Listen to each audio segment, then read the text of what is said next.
Hello class 12 अपना नया lecture start करते हैं। जो चैप्टर चल रहा है वो मैट्रिसेस ऑफ डिटरमिनेंट और जो टॉपिक है वो है प्रॉपर्टीज ऑफ डिटरमिनेंट। तो देखिए क्वेश्चन मैंने लिख दिया है, एक डिटरमिनेंट प्रूव करना है मुझे 1 + a² + b² के होल क्यूब के बराबर। अब एक टफ क्वेश्चन है और 6 मार्क्स का क्वेश्चन है। चलिए स्टार्ट करते हैं। सबसे पहले जो क्वेश्चन होता है उसका एलएचएस लिखिए। ठीक है, अब मैं एलएचएस लिख देता हूँ और ये हटा देता हूँ। तो मुझे 1 + a² + b² की पावर होल क्यूब प्रूव करना है। अब देखो यहाँ पर 9 एलिमेंट दिए हुए हैं। मैंने आपको बात पहले भी सिखाया था कि 9 एलिमेंट में जब तक 2 एलिमेंट पर 0 नहीं लिखा होगा आपका आंसर नहीं आएगा। आप उससे पहले एक्सपैंड नहीं कर सकते। ठीक है, तो चलिए 0 बनाने की कोशिश करते हैं। अगर ध्यान से देखो, यहाँ लिखा है 2ab, यहाँ लिखा है माइनस का 2b। सोचो इस माइनस के 2b में एक a और होता तो कितना हो जाता, माइनस का 2ab हो जाता। और मैं प्लस 2ab के साथ क्या करता, इसे जोड़ देता तो एक 0 तैयार हो जाता। अब दिक्कत है यहाँ a नहीं है, तो मैं क्या करूंगा, इस पूरे कॉलम में a से मल्टीप्लाई करूंगा जिससे कि यहाँ माइनस का 2ab बन जाए। तो चलिए, तो मल्टीप्लाइंग c3 बाई a। अब बात वही कि अगर मैं a से मल्टीप्लाई कर रहा हूं तो बाहर डिवाइड भी करना पड़ेगा। तो पूरा स्टेटमेंट लिखना होता है कि मल्टीप्लाइंग c3 बाई a। अब उसके बाद देखिए a बाहर डिवाइड में आ गया और अंदर कितना आया देखो। अब कोई चेंज नहीं आएगा आपके c1 में, वो तो एज इट इज रहने वाला है। कोई चेंज नहीं आएगा आपके c2 में, अभी तो वो बिल्कुल सेम रहने वाला है। अब आपने C3 में मल्टीप्लाई किया, चलिए मल्टीप्लाई कर देते हैं। तो माइनस का 2ab 2a² a मल्टीप्लाई किया है, मल्टीप्लाई कर दीजिए और एज इट इज पूरा पूरा लिख दीजिए। अब देखिए, अब मैं क्या करूं, ऑपरेशन लगाता हूं कि C2 goes to C2 + C3। अगर C2 + C3 करूंगा C2 के अंदर तो क्या होगा, एक 0 बन जाएगा। चलो देखते हैं ना। तो 1/a। अब चेंज सिर्फ C2 में हुआ है तो C1 और C3 सेम रहेंगे। तो 1 + a² माइनस का b², 2ab और 2b। अब देखो दोनों को जोड़ो 0, फिर दोनों को जोड़ो तो देखो माइनस का a² और प्लस का 2a², तो प्लस का a² बचेगा अपने पास। अब इन दोनों को जोड़ो, थोड़ा लिख लेते हैं, थोड़ा बड़ा टर्म है। तो प्लस अंदर मल्टीप्लाई करके लिखते हैं a माइनस का a³ और माइनस का ab²। अब c3 में कोई चेंज नहीं करेंगे, तो माइनस का 2ab 2a² और a इंटू 1 माइनस a² और माइनस का b²। अब ध्यान से देखो स्टेप क्या है। ये जो 0 मुझे बनाना था जिसके लिए मैंने a मल्टीप्लाई किया था, तो 0 तो मेरा बन चुका है। तो उस a का जो जरूरत था वो फिनिश हो गया। तो जो आपने C3 में a मल्टीप्लाई किया था उसे वापस कॉमन ले लो। तो चलिए फिर से लिखते हैं कि taking a common from C3, 1/a पहले से ही बाहर है तो a इंटू 1/a चला गया, 1 बचेगा। तो देखिए कितना बचा, 1 + a² माइनस b², 2ab और 2b। यहाँ 0, 1 + a² और प्लस b²। अब देखो जरा, माइनस का 2a प्लस का a, तो माइनस का a माइनस का a³ और माइनस का ab²। ये अब ये C3 लिखना है लेकिन a हटाकर, क्योंकि a तो मैंने कॉमन ले लिया था। तो ये मेरा स्टेप आ गया वापस जैसे वो लिखा हुआ था शुरू में। अब अगले स्टेप पे देखो, यहाँ से माइनस a कॉमन भी ले सकते हो, तो यहाँ कोई चेंज नहीं आएगा, ये बिल्कुल सेम स्टेप है हमारे पास। यहाँ से 0, 1 + a² + b², यहाँ से माइनस a कॉमन लिया तो कितना आएगा, 1 + a² + b²। यहाँ भी कोई चेंजेस नहीं, सब कुछ सेम लिखना है आपको। ठीक है, तो इतना स्टेप आपको क्लियर होना चाहिए जिसमें हमारा 0 1 तैयार है।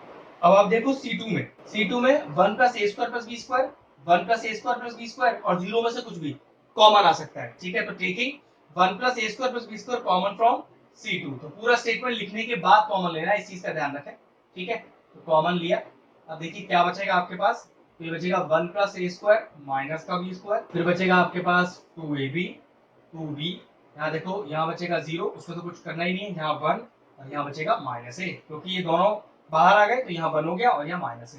यहाँ कुछ नहीं करना C3 में, इसको तो आपको एज इट इज ही कॉपी करना है। ठीक है, ये लीजिए इस तरह से। अब देखो जरा फिर समझो, ये लिखा है 2ab, ये लिखा है 2a, तो क्या कर सकता हूँ, तो यहाँ b मल्टीप्लाई करके 2ab बना लेता हूँ और माइनस करके 0। अब दिक्कत है एक टर्म में तो b मल्टीप्लाई होगा नहीं, तो क्या करना पड़ेगा, पूरे C3 में b मल्टीप्लाई करना पड़ेगा। तो क्या लिखे कि मल्टीप्लाइंग b बाय C3। अब मल्टीप्लाई कर रहे हैं तो पक्की बात बाहर डिवाइड भी करना पड़ेगा। ये स्टेप बिल्कुल वही है जो हमने शुरू में भी किया था। ठीक है, तो चलिए C1 में कोई चेंज नहीं, इसको तो मैं एज इट इज कॉपी कर देता हूँ। C2 में कोई चेंज नहीं है, एज इट इज कॉपी। अब यहाँ C3 में मल्टीप्लाई होगा b, तो ये हो गया माइनस का 2b² 2ab और b मल्टीप्लाई करके 1 माइनस a² और माइनस b²। चलिए अब देखो 2ab तैयार है, तो 0 बनाते हैं। तो C1 goes to C1 minus का C3, तो 2ab माइनस 2ab 0 बन जाएगा। तो चलिए 1 plus a square plus b square upon b, ये तो बाहर लिखा रहने दीजिए डिटर्मिनेंट, तो 1 प्लस ए स्क्वायर माइनस का बी स्क्वायर।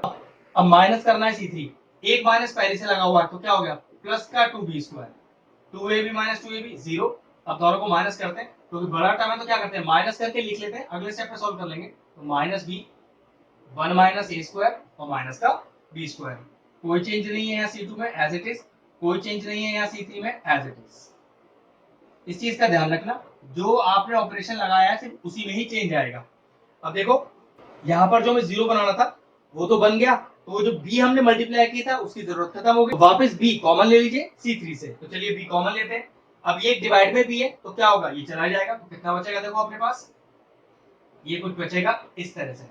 यहाँ सॉल्व भी करते जाते हैं, देखो कितना आएगा 1 plus a square plus b square 0, जरा ब्रैकेट खोल लो, ध्यान रखना बाहर माइनस लग रहा है तो माइनस भी बड़ा ध्यान से करना है, और ये आएगा इस तरह से, ठीक। यहाँ कोई चेंज नहीं, और यहाँ से हमने b कॉमन लिया हुआ है, तो माइनस का 2b और 2a और 1 माइनस ए स्क्वायर माइनस का b स्क्वायर। अब जरा इसको रीअरेंज करके लिखेंगे, 1 plus a square plus b square बाहर कॉमन है, अंदर आएगा डिटरमिनेंट में 1 plus a square plus b square 0। अब देखो जरा यहाँ से 2b minus b is b plus a square b और प्लस का b क्यूब, यहाँ पर 0 1 और माइनस है एज इट इज। अब यहाँ भी कुछ नहीं करना है, यहाँ भी बिल्कुल एज इट इज लिखना है अभी तो। अब देखिए यहाँ से b कॉमन आ जाएगा और क्या आएगा वो देखना फिर ध्यान से जरा, चलिए कितना आएगा अंदर, तो 1 plus a square plus b square 0। अब जरा b कॉमन लो यहाँ से, ये आएगा 1 प्लस ए स्क्वायर और प्लस का बी स्क्वायर, और कहीं पर कोई चेंज नहीं है, सब कुछ एज इट इज ही आपको कॉपी करना है कुछ इस तरह से। अब जरा फटाफट से आप C1 देखो, 1 plus a square plus b square, 1 plus a square plus b square और 0 में से कुछ भी कॉमन आ जाता है, एक 1 plus a square plus common और आ गया C1 में से, तो बाहर कितने हो गए अब 2 हो गए आपके पास इस तरह से। क्या बचा 1 0 और b 0 1 माइनस ए माइनस का 2b 2a और 1 माइनस ए स्क्वायर और माइनस का b स्क्वायर। अब देखो 2 0 आपके तैयार है। हमारी रिक्वायरमेंट क्या होती है कि जो 9 एलिमेंट है उसमें कम से कम 2 जगह 0 होना चाहिए, और एक्सपैंड कर दिया जाएगा अब इसको, वो कैसे अलोंग R1 या अलोंग C1, ये आपकी चॉइस होती है। तो मैं अलोंग R1 कर रहा हूँ, प्लस माइनस और प्लस, तो क्या बचा हमारे पास 1 plus a square plus b square का होल स्क्वायर। अब देखिए प्लस 1, तो प्लस 1 इससे जुड़ा कॉलम और रो गया, ये बच गया। चलो ऊपर से नीचे मल्टीप्लाई करते हैं, माइनस ऑफ नीचे से ऊपर, तो देखो एक माइनस पहले लगा हुआ है तो ये जाएगा प्लस 2 ए स्क्वायर, फिर माइनस 0, सॉल्व करने की जरूरत नहीं, फिर प्लस ऑफ माइनस, तो plus of minus is minus और 2b, तो चलो इससे जुड़ा रो और कॉलम फिर चला गया, ये देखो ये बचा, ऊपर से नीचे 0 आएगा, माइनस ऑफ देखो कितना आएगा ये आएगा, ये तो कितना आ गया 1 plus a square plus b square का होल स्क्वायर, तो 1। अब देखो ये कितना आ गया प्लस का ए स्क्वायर माइनस का बी स्क्वायर, ये सॉल्व करो, प्लस का 2b स्क्वायर, तो माइनस का बी स्क्वायर और प्लस का 2b स्क्वायर कितना आ गया 1 प्लस ए स्क्वायर और प्लस बी स्क्वायर। 2 हम पहले से ही कॉमन निकाल चुके हैं, तो फाइनल आंसर देखो 2 यहाँ पर 1 यहाँ पर, तो कुल मिला के कितने आ गए 1 plus a square plus b square का whole cube which is equal to RHS। तो since LHS is equal to RHS has proved. चलिए नेक्स्ट क्वेश्चन आपके बोर्ड पे लिख दिया हमने, एक 4 मार्क्स का बहुत ही शानदार क्वेश्चन है, और इसमें एक वो प्रॉपर्टी यूज हो रही है जो शुरू में हमने आपको बताई नहीं थी, और ये बात बोला था आपसे कि जब ये क्वेश्चन आपके पास आएगा तो प्रॉपर्टी को डायरेक्ट यूज करना सिखा दूंगा। देखो अब इसमें अब जो प्रॉपर्टी हमने छोड़ी है वो है कौन सी, कि आप अपने डिटरमिनेंट को 2 हिस्सों में या 2 से ज्यादा हिस्सों में स्प्लिट कर सकते हो। अब यहाँ तो ये 2 हिस्सों में स्प्लिट हो रहा है, वो कैसे वो देखते हैं। पहले क्वेश्चन देखो क्या कह रहा है कि if determinant is equal to 0, तो ये प्रूव करके दिखाना है। अब इस डिटरमिनेंट वाले पार्ट को यूज करते हुए ये वाला पार्ट यूज करेंगे। तो देखो मैं जो प्रॉपर्टी को बता रहा हूँ उसको यूज कैसे करते हैं वो आपको देख के समझ में आ जाएगा, अभी फिर समझाऊंगा कि एक्चुअल में क्या किया मैंने यहाँ पर। ठीक है, मैं डिटरमिनेंट को इस तरह से स्प्लिट कर सकता हूं, ये उसकी प्रॉपर्टी है कुछ इस तरह से। देखिए C1 और C2 दोनों में ही सेम है, जो C3 वाला पार्ट है उसका एक हिस्सा इस तरफ है और एक हिस्सा उस तरफ है, तो ये वो प्रॉपर्टी है डिटरमिनेंट की जिसमें आप डिटरमिनेंट को ही 2 या 2 से ज्यादा हिस्सों में भी स्प्लिट हो जाता है, वो क्वेश्चन टू क्वेश्चन डिपेंड करता है। ठीक है, अब ये यूज करते हुए मुझे ये आंसर लाना है। देखो मैंने क्या किया, R1 में से A, R2 में से B और R3 में से C कॉमन लिया, तो कैसे लिखूंगा, taking A B C common from R1, R2 and R3 respectively. एक एक स्टेटमेंट आपको लिखना जरूरी है। चलिए कॉमन लेते हैं A, B और C। तो क्या बचेगा 1, 1 और 1, A, B और C, A square, B square और C स्क्वायर। और सेकंड डिटरमिनेंट का कुछ नहीं करना, ये बिल्कुल एज इट इज लिखते जाइए। देखिए अभी आपका थोड़ी देर में आंसर आ जाएगा। और इक्वल टू 0 लिखना ना भूलें। अब मैंने क्या किया यहाँ पर, जरा ध्यान से देखिए, मैंने कॉलम 1 को कॉलम 2 से इंटरचेंज किया। इसका फायदा आपको थोड़ी देर में भी दिखाई दे जाएगा। अब अगर एक कॉलम से दूसरे कॉलम को इंटरचेंज करेंगे तो बाहर एक माइनस लेना पड़ेगा। तो चलिए बाहर एक माइनस ले लेते हैं। तो ये हो गया A, B, C, 1, 1, 1, A square, B square और C स्क्वायर। इसमें अभी भी कोई चेंज नहीं करना, ये एज इट इज लिखा रहने दीजिए जैसे भी ये लिखा हुआ है, कुछ इस तरह से। ठीक है। अब जैसे मैंने कॉलम 1 को कॉलम 2 से इंटरचेंज किया था, अब मैं कॉलम 2 को कॉलम 3 से इंटरचेंज करूंगा। कॉलम 2 इंटरचेंजेस विद कॉलम 3, तो एक माइनस और आएगा। एक माइनस पहले लगा हुआ है, माइनस वो हट जाएगा। तो कितना आएगा फिर, ABC प्लस का हो गया। अब ABC, अब कॉलम 2 और कॉलम 3 को इंटरचेंज कर लीजिए। इसका फायदा बस आपको अगले स्टेप पे हमें दिखने वाला है। सेकंड डिटरमिनेंट को बिल्कुल भी कोई चेंजेस नहीं करने, ये एज इट इज आप बस कॉपी करते जाइए इस तरह से। अगर चेक करना, जो डिटरमिनेंट वाला पार्ट है वो कॉमन आ रहा है, तो चलो पूरा का पूरा कॉमन निकाल लेते हैं। बस वो पीछे स्टेप लिखने का यही फायदा था अपने पास कि पूरा का पूरा डिटरमिनेंट ही आपका कॉमन आ गया। तो देखो बचा क्या, यहाँ बचा ABC प्लस यहाँ क्या बचा, कुछ भी नहीं, तो क्या बचा 1 इज इक्वल टू 0। अब दो टर्म मल्टीप्लीकेशन में दोनों ही 0 के बराबर, तो लिखने का तरीका क्या होता है, आइदर पहला टर्म इक्वल टू 0 इस तरह से, और दूसरा टर्म इक्वल टू 0। अब देखना ये तो दूसरा टर्म है, ये तो मेरा फाइनल आंसर ही था, तो आंसर तो आ गया। लेकिन अब इसका क्या करें, इसको सॉल्व करते हैं। वो कैसे, देखो 3 1 लिखे हुए हैं, 2 0 बनाइए, पूरा एक्सपैंड कीजिए। आपका आंसर कितना आएगा यहाँ पर मैं बता देता हूँ, A minus b, B minus c और C माइनस ए आ जाएगा। तो पक्की बात है कभी 0 के बराबर तो होंगे नहीं, तो इसका कुछ नहीं होगा, ये यही निगलेक्ट हो जाएगा। और फाइनल आंसर क्या रह जाएगा आपका, ABC plus 1 is equal to 0। तो ये फिनिश हुआ हमारा क्वेश्चन। एक शानदार प्रॉपर्टी थी जिसमें किसी भी डिटरमिनेंट को स्प्लिट किया जा सकता है, और हमारा फाइनल आंसर आ गया। नेक्स्ट क्वेश्चन बोर्ड पे लिख दिया है, क्वेश्चन लिखा है सॉल्व। अब सॉल्व का मतलब है कि आपको यहाँ पर वेरिएबल्स का वैल्यू निकालना है। जैसे कि आप देख सकते हो यहाँ पर 3 वेरिएबल्स है, x, y और z, तो तीनों का वैल्यू निकलेगा। तो ये टॉपिक क्या है, एक्चुअल में टॉपिक है find A inverse by matrix method. लेकिन क्वेश्चन में तो कहीं नहीं लिखा कि आपको ए इनवर्स निकालना है। तो बिल्कुल ध्यान रखिए, बोर्ड में क्वेश्चन ऐसे भी आ सकता है कि find the inverse by using matrix method. और अगर मैट्रिक्स मेथड से इनवर्स निकालने के लिए नहीं आ रहा, ऐसे सॉल्व करने के लिए आ रहा है, तो समझ जाना कि सॉल्व तभी होगा जब आप मैट्रिक्स मेथड से ए इनवर्स निकालोगे। देखो मैं इसका तरीका बताता हूँ, ठीक है। सबसे पहले करना क्या है, फॉर्मेट बना के दिखाता हूँ।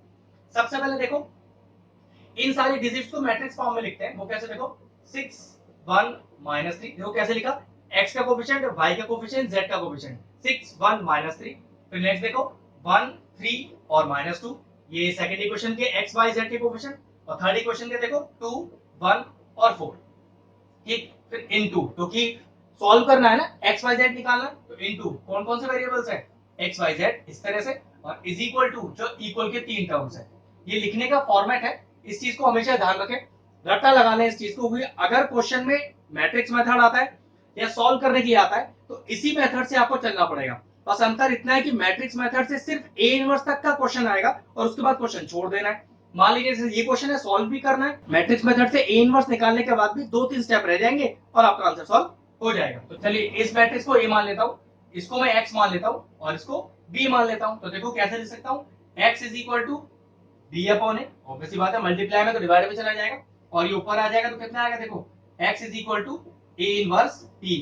x क्या है, ये x y z की वैल्यूज, तो ये x y z की तभी निकल सकती है वैल्यूज जब आपके पास a इनवर्स हो। और a इनवर्स निकालने का कौन सा मेथड बताया था मैंने आपको, वो होता है मैट्रिक्स मेथड। तो अब हम क्या करेंगे, पहले a इनवर्स निकालेंगे यूजिंग मैट्रिक्स मेथड, और फिर बाद में x y z का वैल्यू निकालेंगे। a इनवर्स निकालने का फॉर्मूला होता है कि adjoint of a upon a mod, ये फॉर्मूला है a इनवर्स निकालने का। लेकिन बात आती है कि भाई एडजॉइंट क्या होता है, तो एडजॉइंट ऑफ a कैसे निकलता है, वो निकलता है कोफैक्टर ऑफ a का ट्रांसपोज। अब क्वेश्चन फिर राइज होता है कि सर एक कोफैक्टर क्या चीज है, तो ये मैं आपको अब निकालना सिखाऊंगा। सबसे पहले कोफैक्टर निकालेंगे, कोफैक्टर का ट्रांसपोज करेंगे तो एडजॉइंट आ जाएगा, और उस एडजॉइंट ऑफ a को अगर a मॉड से डिवाइड करेंगे तो ए इनवर्स आ जाएगा और उस ए इनवर्स की वैल्यू को डायरेक्ट यहाँ पुट कर देंगे। तो सबसे पहले हम क्या निकालते हैं, सबसे पहले निकालते हैं कोफैक्टर्स ऑफ ए। अब देखो वो कैसे निकलेगा, ये सब हटा देते हैं, इसकी जरूरत खत्म हो गई है, इसकी जरूरत बाद में पड़ेगी अपने को। तो चलिए कोफैक्टर्स निकालते हैं। सबसे पहले ये निकलेगा, ये क्या है कोफैक्टर का C11 मतलब फर्स्ट रो फर्स्ट कॉलम। तो क्या फॉर्मूला होता है, -1 की पावर, हमेशा ध्यान रखना ये तरीका बिल्कुल आप दिमाग में रख ले, रटा लगा लें, -1 की पावर 1 + 1। अब C11 का टर्म कौन सा है 6, तो इससे जुड़ा रो और कॉलम भूल जाएं और देखो मॉड में बचेगा क्या 3 -2 1 और 4। और सॉल्व कैसे करते हैं, ऊपर से नीचे मल्टीप्लाई, तो कितना आ गया 12 माइनस ऑफ नीचे से ऊपर, माइनस पहले से ही है प्लस, तो 1 2 2। तो देखो कितना आएगा 12 + 2 14 -1 की पावर 2 मतलब ये इवन हो गया, आंसर इज 14। कुछ इस तरह सॉल्व होता है। देखो अभी बहुत सारे मुझे सॉल्व करके दिखाने, अभी आपको और अच्छे समझ में आ जाएगा। अब निकालते हैं C12।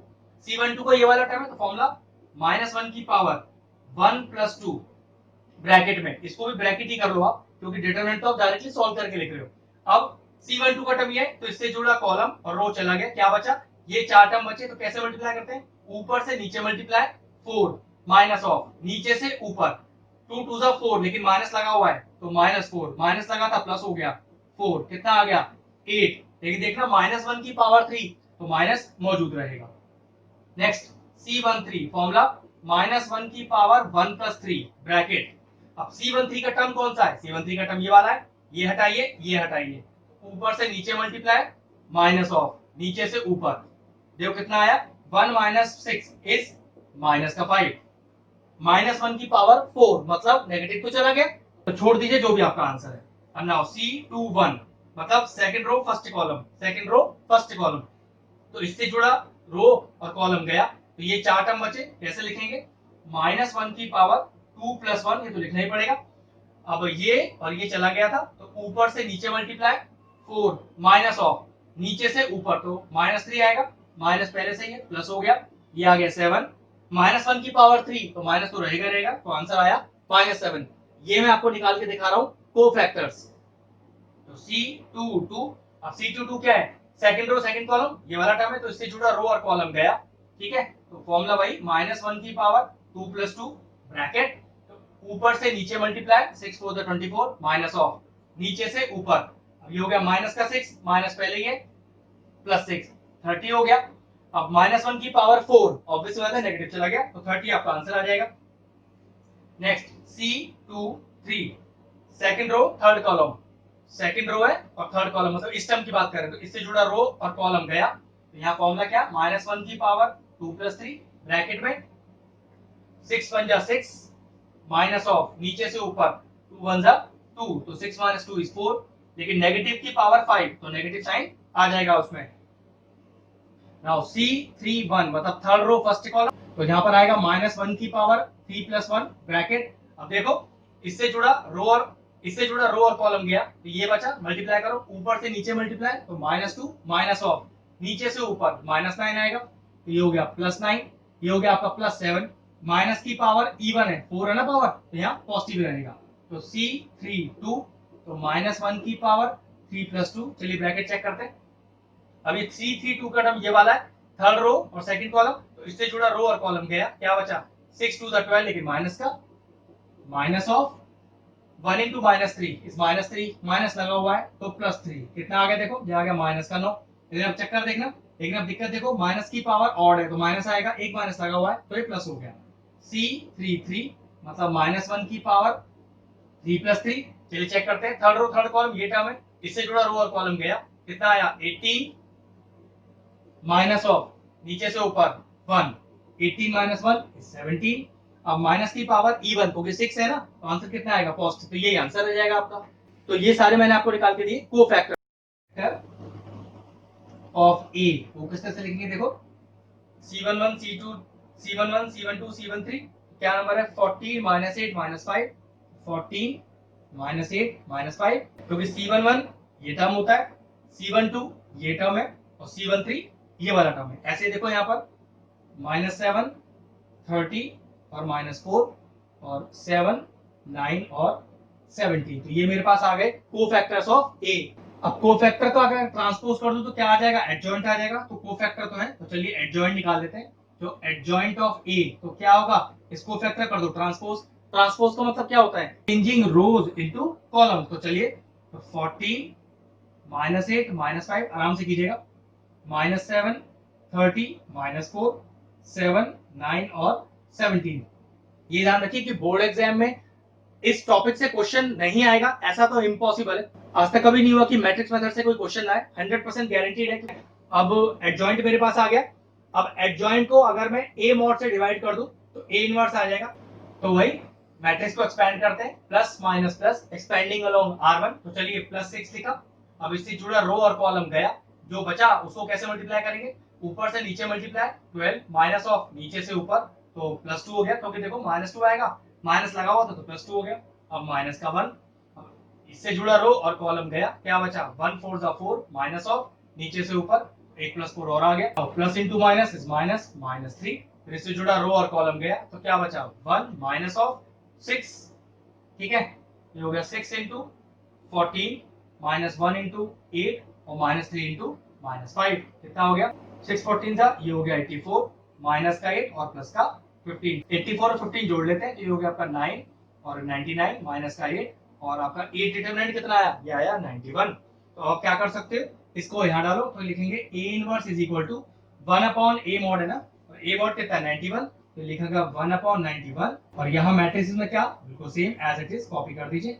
अब अगर मान लीजिए ये क्वेश्चन होता कि find the value of A inverse by using matrix method, तो समझ लीजिए कि क्वेश्चन तो यही फिनिश हो गया आपका, कि मैंने ए इनवर्स निकाल दिया by using matrix method, question finish. लेकिन क्वेश्चन का एक पार्ट और था, क्योंकि हमें तो एक्स वाई जेड निकालना था, तो बस इस वैल्यू को यहाँ इंसर्ट करना है, b से मल्टीप्लाई करना है और फाइनल एक्स वाई जेड निकालना है। तो चलिए वही करते हैं। तो x is equal to a inverse b। Now what is my a inverse, that is 1 upon 91 और कितना है मैट्रिसेस, 14 -7 7 -8 30 और 9 -5 -4 और 17 और इंटू b।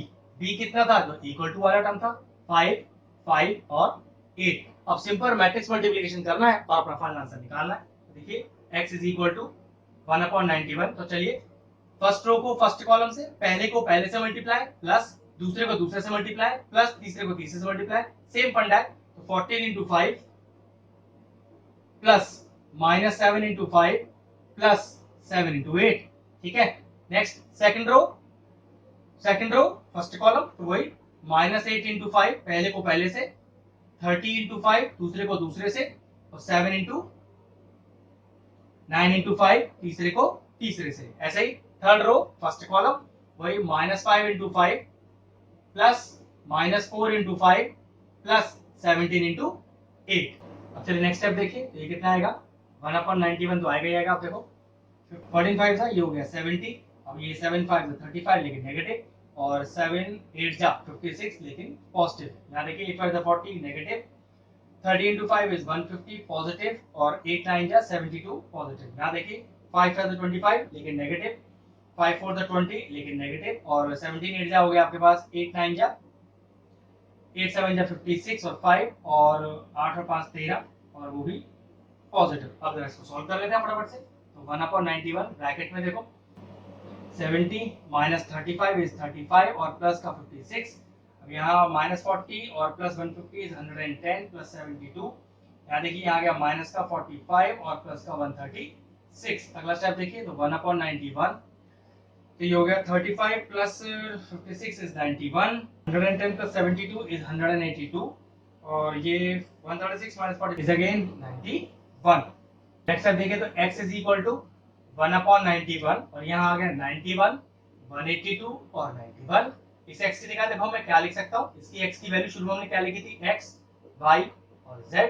अब देखो जरा 91 अपॉन 91 182 अपॉन 91 91 अपॉन 91, तो देखो कितना वैल्यू आ गया x y और z का, ये आ गया आपके पास 91 upon 91 is 1, 182 upon 91 is 2, 91 upon 91 is 1। तो therefore x आ गया आपके पास 1, y आ गया आपके पास 2 और z आ गया आपके पास 1। तो ये तरीका था जिसमें हमने x और y और z का वैल्यू निकाला। उसके लिए पहले आपको a इनवर्स निकालना है बाय यूजिंग मैट्रिक्स मेथड, और बाद में आपको यूज करना है उस a इनवर्स को इस फॉर्मूले में और निकालना है x y z का वैल्यू।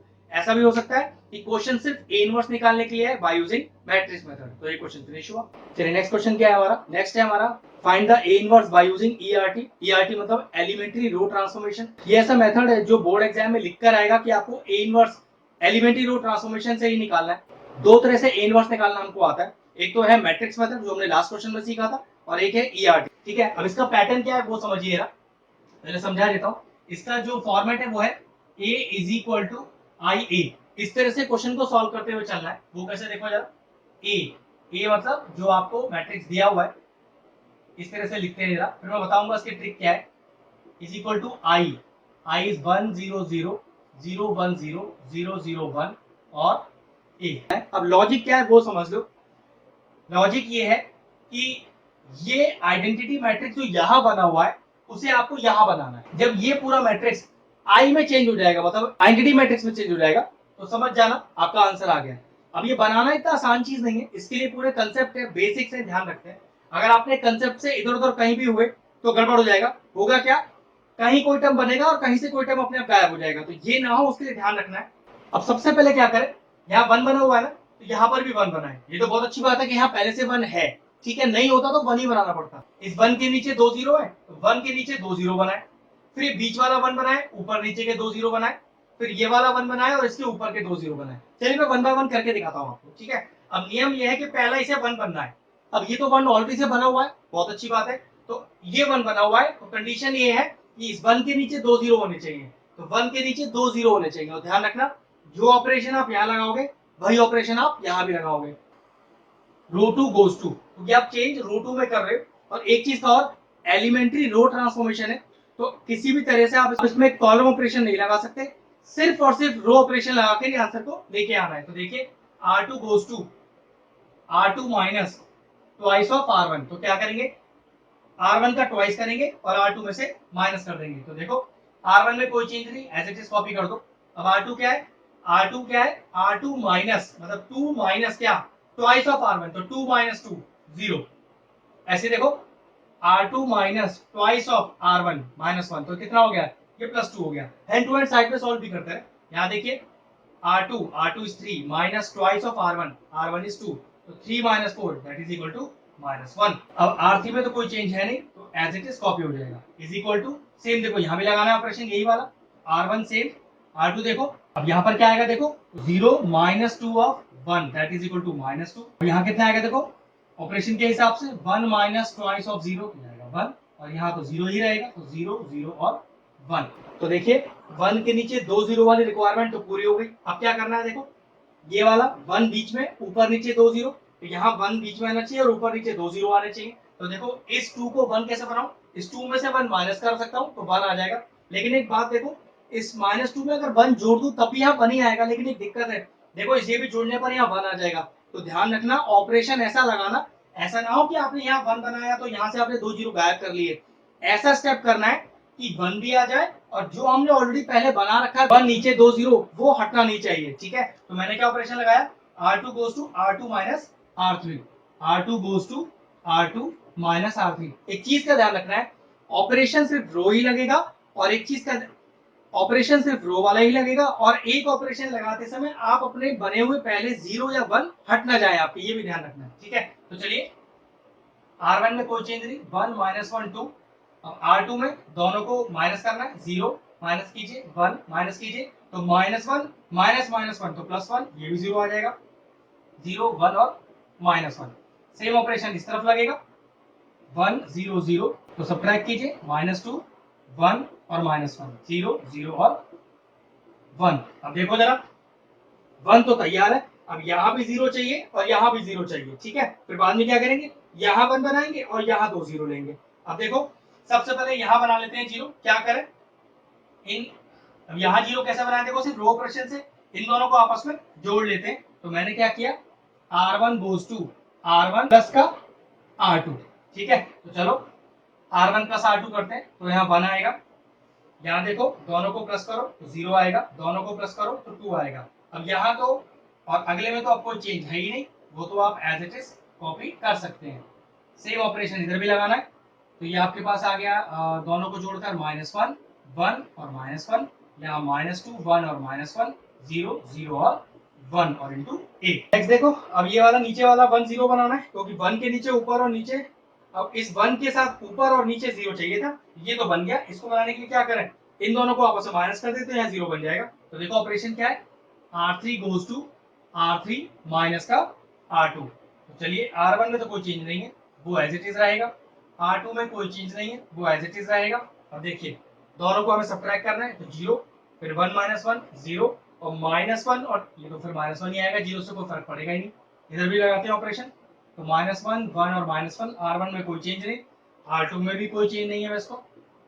अब R3 चेक करो, तो देखो R3 माइनस R2 है, R3 माइनस R2, तो R3 माइनस माइनस 2 इज 2, ऐसे 0 -1 हो जाएगा, और 1 माइनस माइनस 1, तो 1 + 1 इज 2 और इनटू a। देखो इस बीच वाले 1 के साथ ऊपर नीचे का 0 तैयार है। अब अगला रिक्वायरमेंट क्या है, ये 1 बनाना है, ये तो ऑलरेडी 1 बना ही हुआ है, माइनस लगा हुआ है, तो क्या करें, पूरे जो R3 है उसको -1 से मल्टीप्लाई कर देते हैं, तो जो इधर करेंगे वही उधर करना पड़ेगा। तो देखो जरा 1 0 2 0 1 0 0 0 और 1, ऐसे बिल्कुल इधर भी करेंगे, -1 1 -1 -2 1 -1। अब R3 को -1 से मल्टीप्लाई करो, तो -2 + 1 और -2। अब चेक करो अगली रिक्वायरमेंट, ये 1 चाहिए था और ये 2 0 चाहिए थे, ये वाला 0 तो ऑलरेडी बना हुआ है, बस अब इसको 0 बनाना है।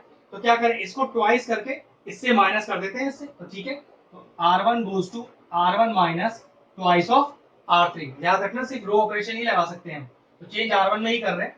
तो 1 माइनस ट्वाइस ऑफ R3, तो यहाँ तो कोई चेंज नहीं आएगा, यहाँ भी कोई चेंज नहीं आएगा। अब देखो 2 minus 2 of 1 that is equal to 0, यहाँ तो अब कोई चेंज आना ही नहीं है, एज इट इज रहेगा। चलिए यहाँ ए लगाना भूल गया था, लगा लीजिएगा। चलिए R1 में अब इधर ध्यान से करते हैं, तो -1 -2 of R3 that is equal to -2, तो -1 + 4, तो यहाँ पर आ गया 3। अगला देखिए 1 माइनस ट्वाइस ऑफ 1, तो 1 - 2, यहाँ भी आ गया -1 -1 माइनस का ट्वाइस ऑफ -2, तो -1 + 4 that is equal to again 3। ये सॉल्व हो गया मेरा पूरा इनटू ए। अब देखो पूरा यहाँ पर आई आ गया है मेरे पास, आइडेंटिटी मैट्रिक्स मेरा तैयार है। मैंने आपको शुरू में भी कहा था कि जब आपके इस तरफ पूरा आइडेंटिटी मैट्रिक्स आ जाएगा, बस आपका आंसर वही स्टेप में होगा, बस एक स्टेप और है मेरे पास लिखने के लिए। अब मैं क्या करूंगा, ए को लाऊंगा आई के नीचे, तो आई अपॉन ए हो जाएगा, और ए को जब ऊपर लाऊंगा तो क्या बन जाएगा, ए इनवर्स। तो अगला स्टेप क्या होगा हमारा, I upon a is equal to, फिर वही सेम मैट्रिक्स कॉपी करना है, 3 -1 3 -2 1 और -1 और -2 1 और -2। अब ए जब ऊपर जाएगा तो कितना हो जाएगा, ये हो जाएगा ए इनवर्स। तो ये आ गया ए इनवर्स हमारे पास बाय यूजिंग ERT। तो फिनिश हुआ हमारा मैट्रिक्स और डिटरमिनेंट चैप्टर।